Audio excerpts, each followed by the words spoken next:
할렐루야, 주님을 찬양합니다. 시편에 부흥이 있다. 162번째 시간입니다. 오늘 본문 말씀은 어제에 이어서 107편 두 번째 시간입니다. 10절부터 22절 말씀으로 함께 은혜를 나누겠습니다. 특별히 오늘 11절에 있는 말씀으로 제목을 삼겠습니다. 하나님의 말씀을 거역하며 지존자의 뜻을 멸시함이라. 이것을 바꿔서 하나님의 말씀을 순종하고 또 지존자의 뜻을 존중하는 것이 부흥이다라는 제목으로 함께 말씀을 나누겠습니다. 자, 10절에는 이 세상 모든 사람들의 삶에 곤고하고 또 어렵고 힘들고 고난 있는 그 이유가 무엇인지 그것이 10절, 11절에 나오고 있습니다. 사람이 흑암과 사망의 그늘에 앉으며 곤고와 쇠사슬에 매임은 하나님의 말씀을 거역하며 지존자의 뜻을 멸시함이라. 아주 너무 정확하고 명확하고 분명하게 우리에게 말씀합니다. 우리의 모든 고난과 환난은 결국 하나님의 말씀을 떠나 있고 지존자이신 하나님의 그 뜻을 멸시하기 때문이라고 성경은 말씀합니다. 자, 이 말씀은 제가 조금 있다가 다시 좀 더 자세하게 말씀을 드리도록 하겠습니다. 자, 그러므로 그가 고통을 주어 그들의 마음을 겸손하게 하셨으니 그들이 엎드려져도 돕는 자가 없었도다. 결국 인생이 당하는 고난은 하나님께서 그들에게 주신 고난이다 라고 말씀하고 있습니다. 왜냐하면 그들의 마음을 낮추기 위해서, 여기 겸손하게 라고 되어 있습니다마는 무릎을 꿇는다, 그런 표현이 되어 있습니다. 하나님 앞에서 그들이 자고하고 또 하나님의 자리에 스스로 올라가서 하나님처럼 되려고 했던 인간의 그 어리석은 모습을 하나님께서 이 고통의 채찍으로 그들을 낮추셨다라는 표현을 쓰고 있어요. 그들이 엎드려져도 돕는 사람이 없다는 것은 하나님이 하신 그 일을 누가 간섭하고 그를 일으켜 세울 수가 없다는 거예요. 다른 말로 얘기하면 하나님의 고난이 그들에게 하나님의 경륜과 뜻을 알기까지 누구도 도울 수 없다는 거죠. 왜 이런 고난을 당하는지, 왜 이 환난을 당하는지 스스로 빨리 깨달아 하나님의 말씀을 떠나고 순종하지 못함으로 말미암아 이런 고난을 하나님이 주셨다는 것을 깨닫고 이제 돌아서게 됐을 때 13절, 그들이 그 환난 중에 여호와께 부르짖으매, 이제 그들의 고난과 환난과 흑암의 이 사망의 그늘에 있었던 것이 바로 하나님의 말씀을 떠나 있고 지존자 되신 하나님의 뜻을 거스렸기 때문인 것을 깨달았을 때 이제 여호와 하나님 앞에 자기들의 그 마음과 자기들의 소원을 하나님께 둠으로 하나님의 도움을 청하게 될 때 하나님께서는 그들의 고통에서 그들을 구원해 내신다라고 말씀하고 있습니다.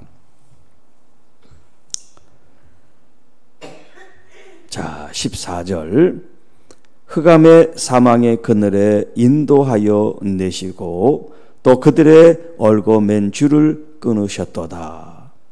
자, 인생의 흑암과 사망의 고통, 어떻게 보면 우리의 인생 가운데 가장 혹독하고 아주 위급하고 또 가장 처절한 그런 삶의 현실을 흑암과 사망의 그늘이라고 표현하고 있고요.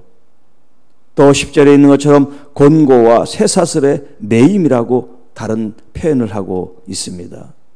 누가 이 쇠사슬을 끊을 수가 있겠어요? 하나님만이 그를 자유케 하실 수가 있습니다. 그래서 14절에 흑암과 사망의 그늘에서 인도하여 내시고 더 이상 고통과 고난과 죽음을 맞닥뜨리는 그런 처절한 현실에 있지 않아도 될 수 있도록 하나님께서 그들을 건져 내셨다는 표현을 쓰고 있고요. 그들을 묶었던 곤고와 쇠사슬의 이 매임, 그 어떤 매임과 묶임도 우리 주님이 끊으셔야 끊어지게 될 줄로 믿습니다. 또 16절에는 이렇게 표현합니다. 여호와께서 논문을 깨뜨리시고 쇠 빗장을 꺾으셨습니다. 하나님께서 우리의 모든 막힘과 묶임들을 자유케 하실 수 있는 하나님이시라는 표현을 이렇게 하고 있습니다. 가장 튼튼한 문이라고 했던 노수로 된 이 논문도 또 쇠 빗장도 인간의 힘으로는 불가항력처럼 할 수 없는 그 일을 우리 하나님께서는 그것들을 깨뜨리시고 꺾으셔서 우리를 그 문으로부터 나와 자유케 하시는 하나님이십니다. 그래서 15절에 여호와의 그 인자하심과 인생이 행하신 기적으로 말미암아 그를 찬송할지로다 라고 말씀하세요. 여러분, 이 15절은 8절에 있는 말씀과 같은 말씀이에요. 그리고 21절에도 또 31절에도 이렇게 107편에 4번 등장을 합니다. 같은 말씀이 4번 주어져 있어요. 마치 우리가 찬양을 할 때 후렴 있죠. 그런 후렴 구절처럼 4번 등장을 하는데 오늘 여기 15절과 21절에 오늘 본문 가운데 있습니다. 여호와의 그 인자하심과 인생에 행하신 기적으로 말미암아 그를 찬송할지어다. 찬송이라는 말은 감사와 찬양이라는 말이 같이 합해진 말이라 그랬죠.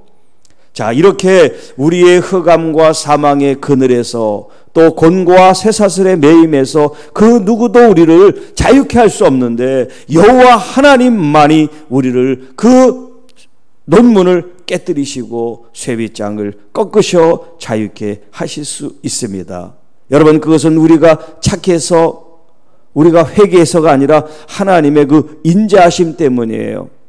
하나님의 그 사랑과 하나님의 그 자비하심 때문입니다. 그 주님의 인자하심이 무엇을 일으키시냐? 우리들이 할 수 없는 일을 하나님이 기적을 베풀어 주신다는 말씀이에요. 우리는 한치 앞을 모르는 연약한 사람들이에요. 그럼에도 불구하고 우리가 무슨 대단한 일을 하는 것처럼 생각을 하는데 우리가 하나님을 알면 알수록 우리가 낮아지고 겸손해질 수밖에 없습니다. 그래서 17절에 미련한 자들은 그들의 죄악의 길을 따르고 그들의 악을 범하였기 때문에 고난을 받아 그들은 그들의 모든 음식물을 싫어하게 되어 사망의 문에 이르렀도다 라고 말씀합니다. 자, 이렇게 인생들이 미련함으로 하나님을 떠나고 말씀을 거역하고 하나님과 대적하는 그런 자리에 있는 그 죄악의 길을 따름으로 말미암아 그 악의 결과로 그들이 고난과 고통을 받게 되어 결국은 사망의 물에 이른다, 결국 죽음밖에 없다는 것을 이렇게 말하고 있습니다. 이 땅의 인생이 궁극적으로 가야 될 게 뭡니까? 바로 사망이라는 거예요. 그러니까 이 죽음이 얼마나 인생들에게 최악인 것입니까? 여러분, 누구나 잘 살고 오래오래 살고 싶지 않겠어요? 그런데 결국 우리의 이 죄 때문에 이 사망의 문이 활짝 열린다는 거예요. 이런 고난 중에 그들이 하나님 앞에 또 부르짖습니다. 19절, 이에 그들이 그들의 고통 때문에 여호와께 부르짖음에 그가 그들의 고통에서 그들을 구원하셨습니다. 12절에는 환난 중에 여호와께 부르짖음에 라고 되어 있고 또 19절에는 그들의 고통 때문에 여호와께 부르짖음에 라고 되어 있습니다. 하나님을 찾고 찾는 사람들은 결코 실망하지 않는데 하나님께서 응답해 주시기 때문이라는 거예요. 어떤 고통도, 어떤 고난도, 어떤 환난도, 어떤 위기도 여러분 하나님께 진심으로 구하면 하나님께서 구원의 손길을 통해서 우리를 건져 주실 줄로 믿습니다. 자, 그런데 그것이 구체적으로 20절에 어떤 방식으로 하나님께서 우리를 구원해 내시냐면, 첫째, 하나님께서 말씀을 보내신다라고 하십니다. 하나님께서 말씀으로 함께 하신다는 거예요. 먼저 여러분, 우리의 삶의 환경이 바뀌기 전에, 기적을 체험하기 전에 하나님의 말씀을 붙드시는 여러분 되시기를 축복합니다. 말씀에는 귀를 기울이지 않고 말씀에는 은혜도 못 받으면서 기적만 바라본다? 이거는 어불성설이에요. 사상두각처럼 이것은 제대로 된 믿음의 자세가 아닙니다. 먼저 하나님 말씀을 갈망하고 사모하는 여러분 되시기 바랍니다. 그 말씀으로 말미암아 여러분의 마음에 확신이 들 때 하나님이 기적을 일으켜 주실 줄로 믿습니다. 왜? 말씀이 바로 하나님이시니까요. 단순히 하나님의 메시지로만 들으면 안 돼요. 이 말씀은 생명력 있고 운동력 있고 우리의 혼과 골수와 정신을 쪼개고도 분별하고도 남을 수 있는 하나님 그 말씀이기 때문에 그렇습니다. 이 말씀이 먼저 우리에게 임해야 됩니다. 때로는 은혜로 임하고 때로는 아픔으로 오기지만 이 말씀을 통하여 우리가 비워낼 것들을 비워내고 도려낼 것을 도려내므로 새 살이 붙고 새 영혼이 자라게 될 줄로 믿습니다.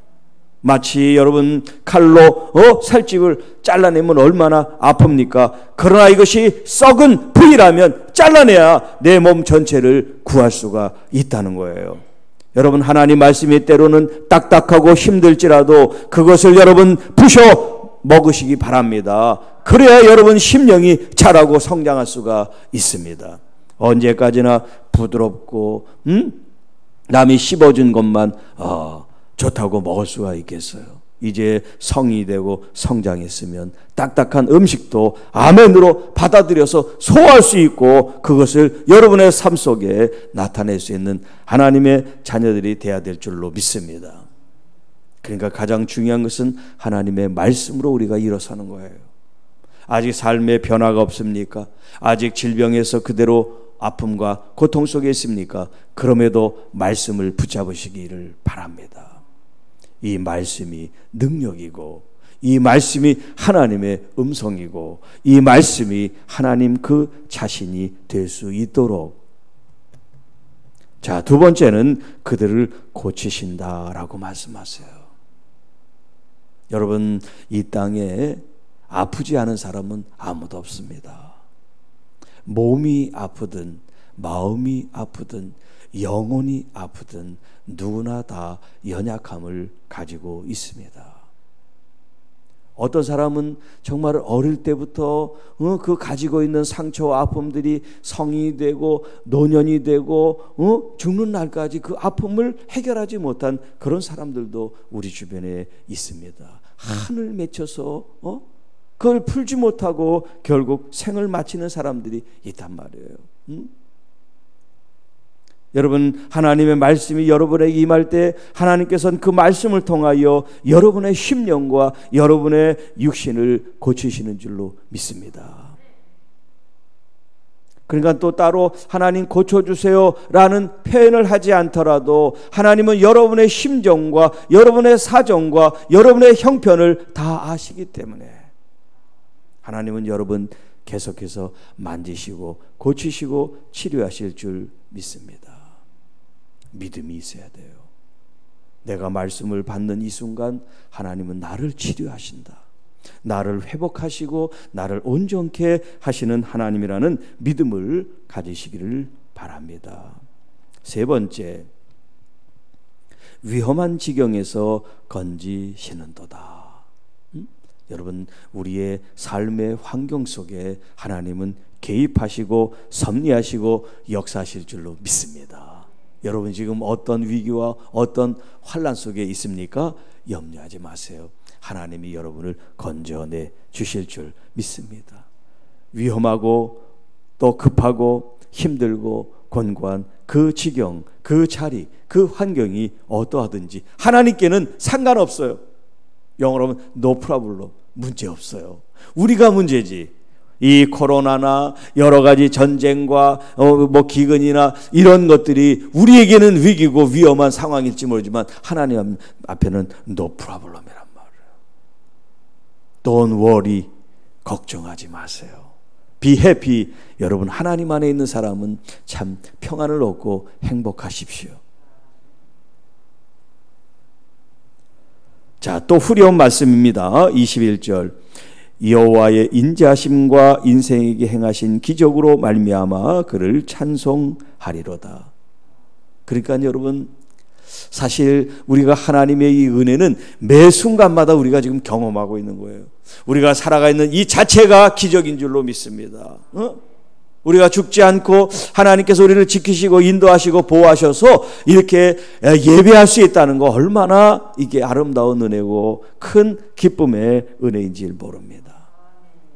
하나님께서 나와 함께 하신 이런 삶의 역동성이 어떤 초자연적인 일만이 기적이 아니라 매 순간 일상 속에서 하나님을 경험하고 여러분이 고백한다면 그게 기적인 줄로 믿습니다.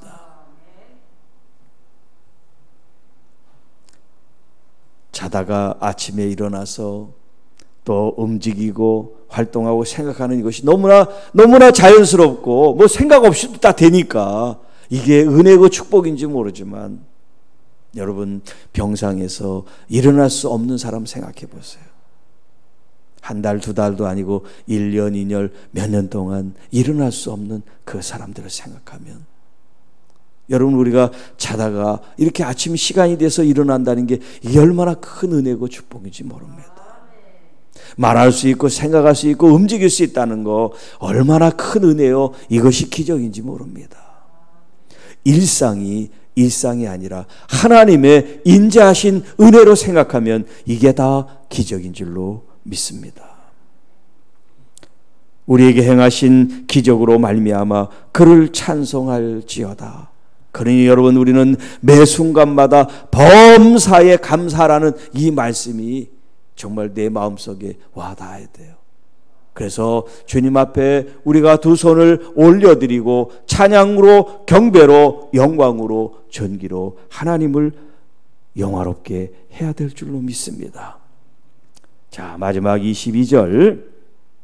감사제를 드리며 노래하며 그가 행하신 일을 선포할지어다. 여기 감사제는 감사의 제사, 감사의 예배를 드려라 하는 말이에요. 그러니까 우리의 예배는 타이틀을 정하지 않아서 그렇지 모든 것이 감사의 예배가 돼야 돼요. 한 주간 동안 또 하루 동안 매 순간마다 우리를 지키시고 건지시고 이끄시는 여호와 하나님 앞에 우리의 구세주 예수 그리스도와 보혜사 성령님 삼위 하나님 앞에 감사로 예배하고 영광을 돌리는 여러분 되시고, 또 주께서 행하신 그 일을 우리가 침묵하고 입 닫고 그리고 내가 한 일처럼이 아니라 진정 어떤 일이든 하나님께서 하셨습니다라는 고백을 하나님께 올려드리기를 축복합니다. 매 순간마다 여러분 그 고백이 나눔이 너무나 중요해요. 알고 있는 것 같으면서도 그것을 여러분들이 삶으로 반영하고 실천하고 적용할 때 놀라운 하나님의 역사가 일어난단 말이에요. 자, 이제 11절로 돌아옵니다. 하나님의 말씀을 거역하며 지존자의 뜻을 멸시하기 때문에 결국 인간들은 흑암과 사망의 그늘에 앉아 있을 수밖에 없고 곤고와 쇠사슬에 매임을 받을 수밖에 없다라는 말씀이에요. 우리가 이제 구약 성경, 특별히 이제 출애굽하고 또 광야 생활하는 이스라엘 사람들을 보면 이 말씀을 우리가 쉽게 이해할 수가 있습니다.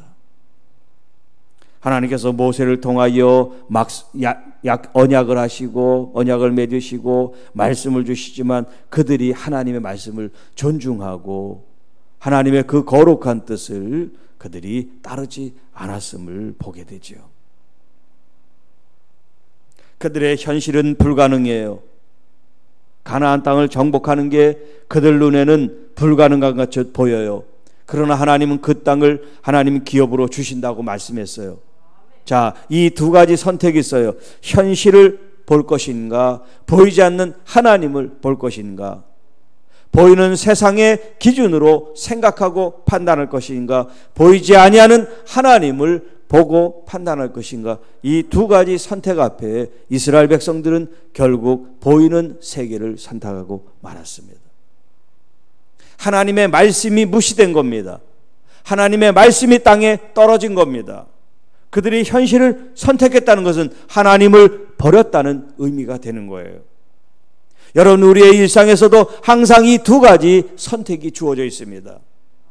내가 보이는 세상을 선택하든지 보이지 않는 하나님의 영원한 나라를 선택하든지 이 두 가지 기로 속에 우리는 날마다 살고 있는데 여러분은 어떤 선택을 하고 계십니까? 우리가 정말 믿음이 있다면 이 세상이 무너지는 그런 순간이 와도 여러분은 하나님을 믿는 믿음으로 우뚝 서시기를 바랍니다.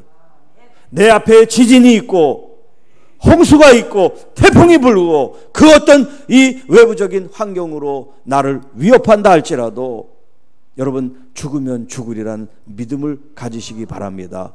죽어도 천국, 죽어도 주님 앞에 갈 수 있는 이 길을 선택해야지. 이 위기를 모면하기 위해서 세상을 선택하면 여기 이 흑암과 사망의 문을 열고 마는 거란 말이에요. 그러니 하나님의 말씀을 거역함이 아니라 하나님 말씀을 소중하게 여기고 그 말씀을 존중하고 그 말씀을 순종하고 그 말씀을 준행하는 것이 얼마나 중요한 일인지 보랍니다. 노아 때 하나님께서 이 세상에 대한 심판에 대한 마음을 가질 정도로 이 세상 사람들이 모두 다 악했습니다.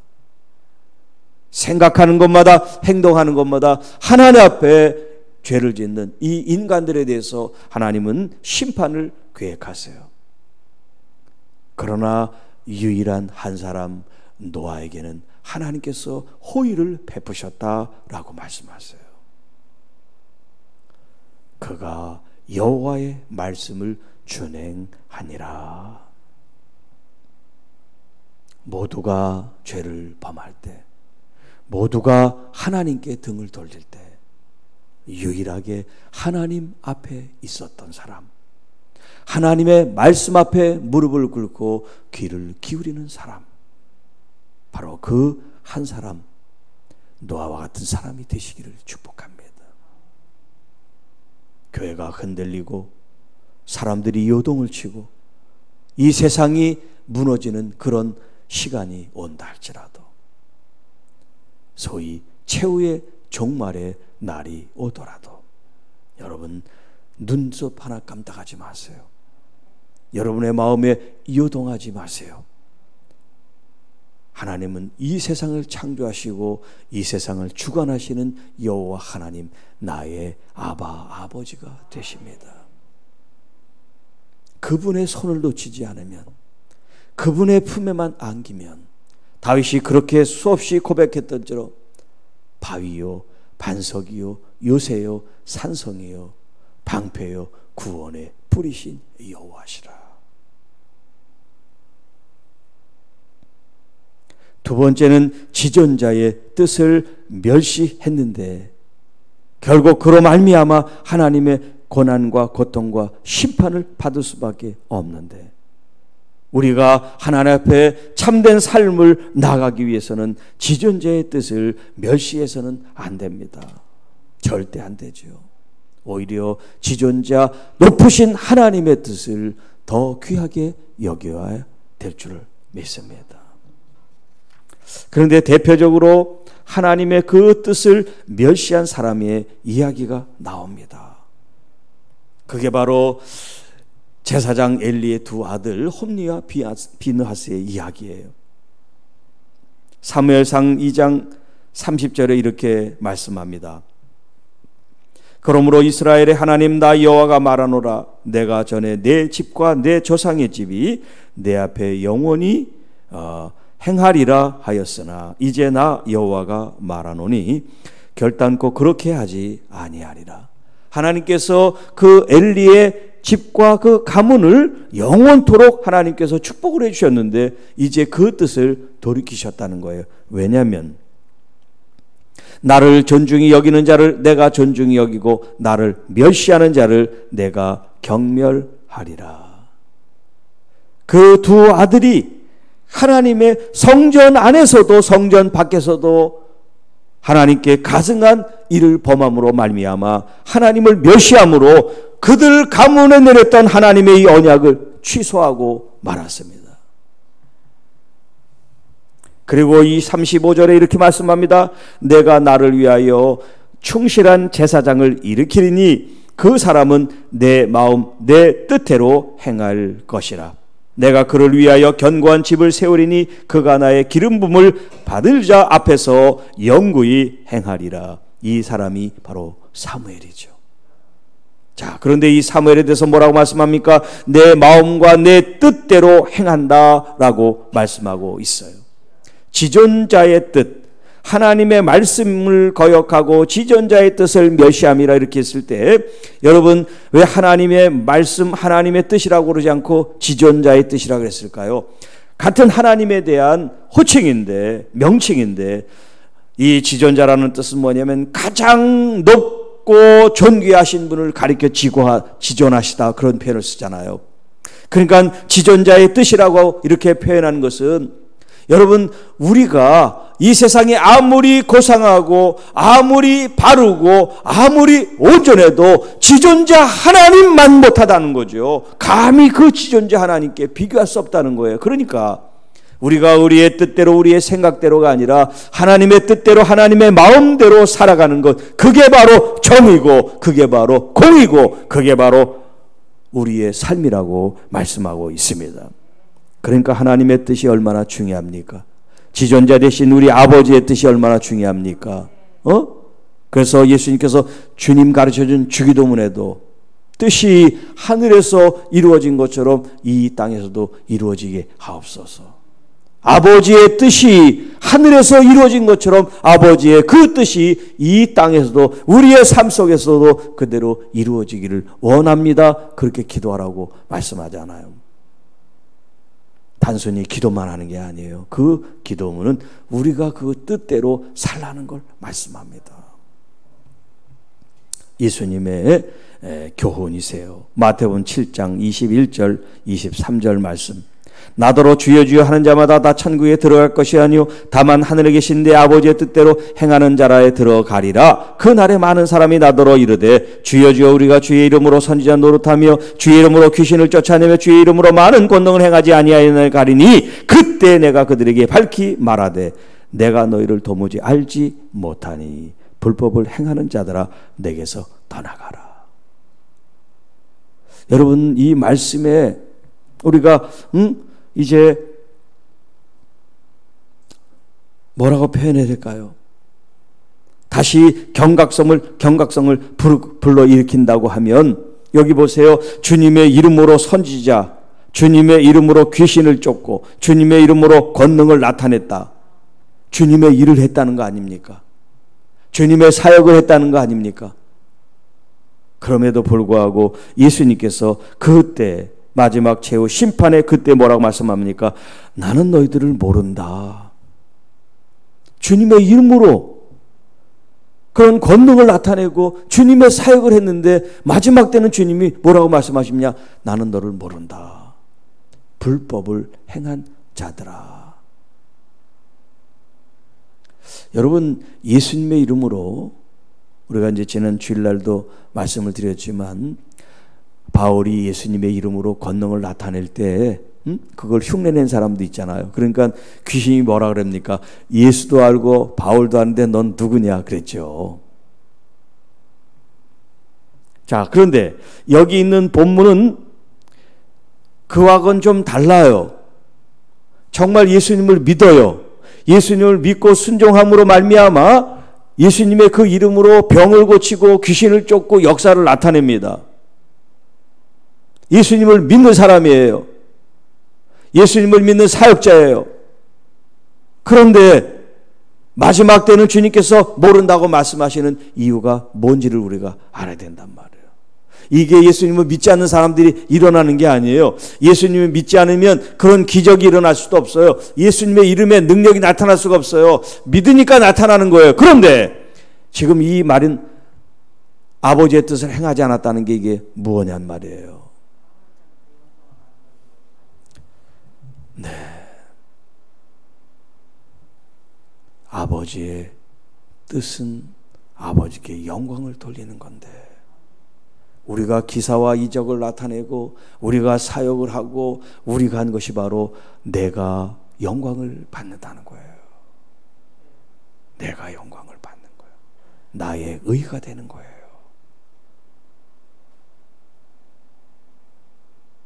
하나님께서 주셔야 능력도 나타나는 겁니다. 하나님께서 은사를 허락하셔야 역사가 나타나는 거예요. 그 순간순간 사역을 하든 능력을 나타내든 귀신을 쫓아내든 병을 고치든 내가 한 건 아무것도 없는 거예요. 그런데 우리는 다 착각을 해요. 내가 한 것처럼. 내가 한 것처럼. 그렇기 때문에 하나님께 영광을 돌리지 못하고 자기가 영광을 받는 이것이 가장 큰 아버지의 뜻을 거역하는 거예요. 예수님 보세요. 자기가 한 게 없어요. 다 하나님께 영광을 돌립니다. 마지막 십자가를 지는 것까지도 자기의 뜻이 아닌 아버지의 뜻을 구하잖아요.